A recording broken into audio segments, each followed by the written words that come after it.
the most fascinating thing was that at the end of the conference, Robert F. Kennedy Jr. showed up in Memphis to address the conference. And that had a kind of powerful effect, of course, because he is reaching across all sorts of political lines.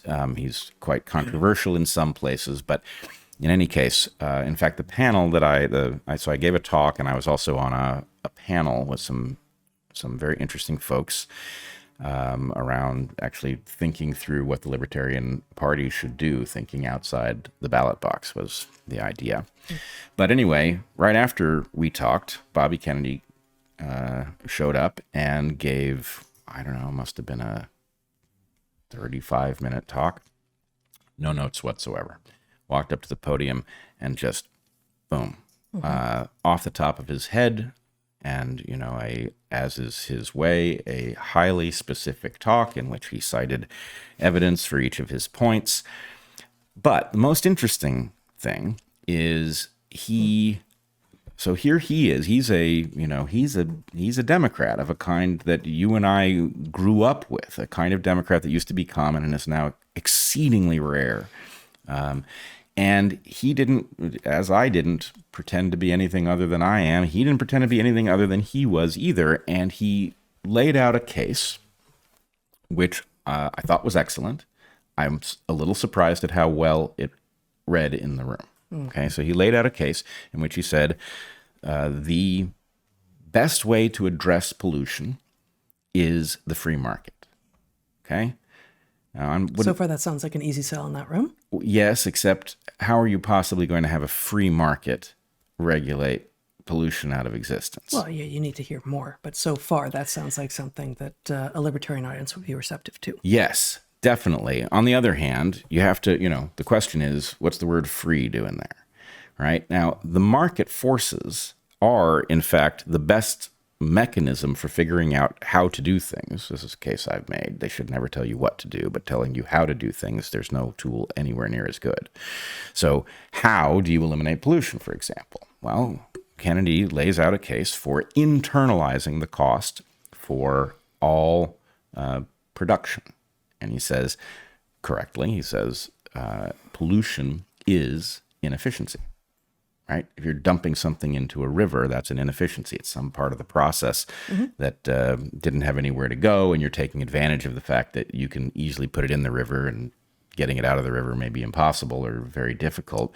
But, if you paid the cost of getting it out of the river, you'd never put it in the river in the first place, which is true.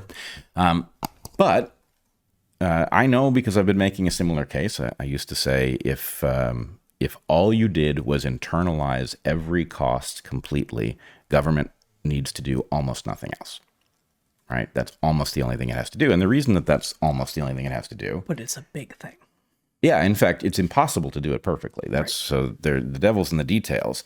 But if government simply internalized all costs, right? If the pharmaceutical manufacturer was responsible for all of the benefits that it produces, that's where the profits come from, and it had to take from those profits, it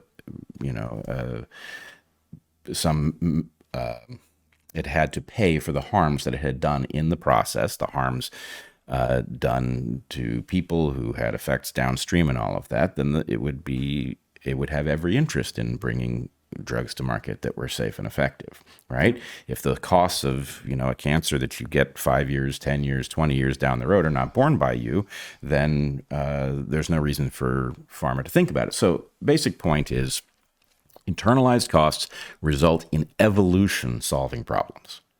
And that's really he didn't use the term evolution, but the idea is if the market internalizes all those costs, then evolution takes care of all the things that we don't want, right? How is the internalization of costs happening in a scenario which you could call a free market?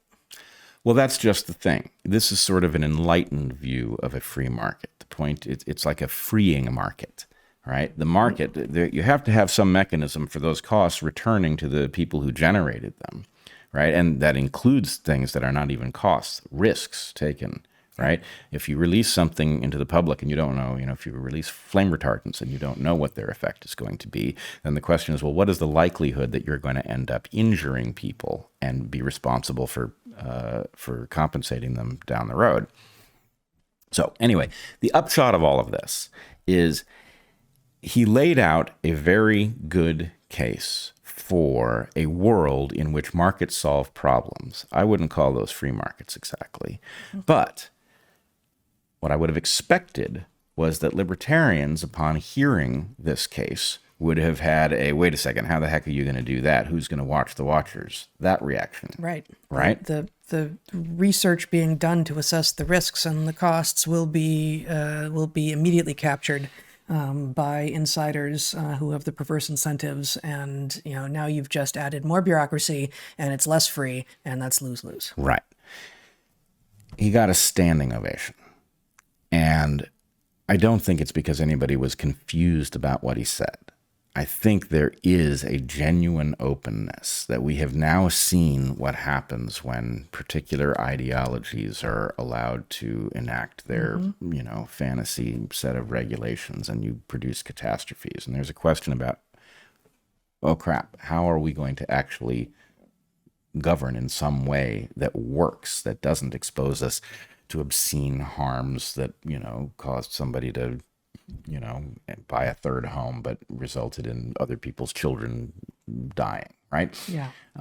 So I'm hopeful because I saw really, he's one of the best orators I've ever seen. He is absolutely spectacular. He is But it's not obscuring feints or lack of knowledge or a desire to mislead.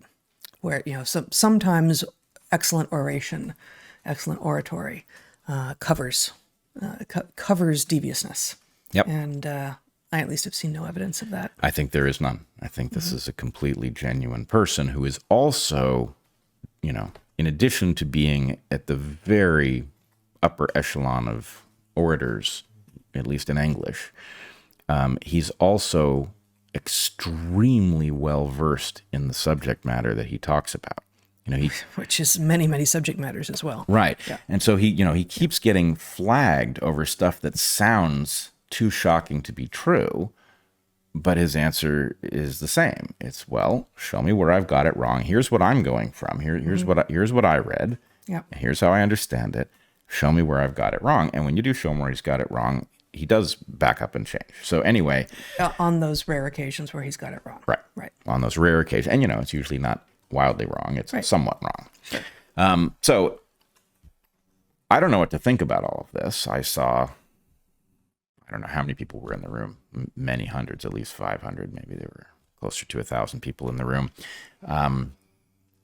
And the degree to which they were open to hearing from somebody of a very different stripe, to which he was capable of laying out a case for something that, you can't operationalize what he said directly, right? The question is, he didn't provide an entire plan. What it is a goal, right? It's like saying colorblind society. Will you ever have a colorblind society, like a society with not a single person who is predisposed to think one way or another by somebody else's color? No, but it can be an objective. It can be, it can be a guiding principle. And he laid out a guiding principle and did so in a way it was very hearable. And this gives me a lot of hope. Yeah.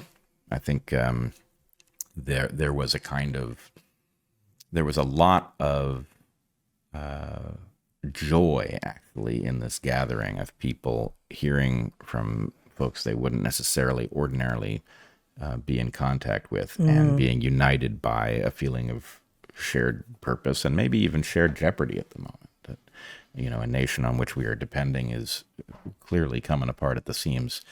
And well, as you have written about, it is the shared jeopardy which is more likely to bring people together to begin with than shared purpose. In part, I think, because it is harder to agree on the nitty-gritty of the shared purpose. And shared jeopardy, it is, I guess it is understood in extreme times that, hey, Zach, thank you. It is understood in extreme times that you're going to have to try a lot of things, and you're going to have to try them fast, and there's not a lot of time to to go through all of the discussions that might be called for if you're just saying, you know what, we have this idea, we want to make it happen, we've got some time. And so it brings people together with a greater sense of urgency. And once that happens, I think it is easier to see, oh, you know what? The things that we thought divided us aren't so big after all.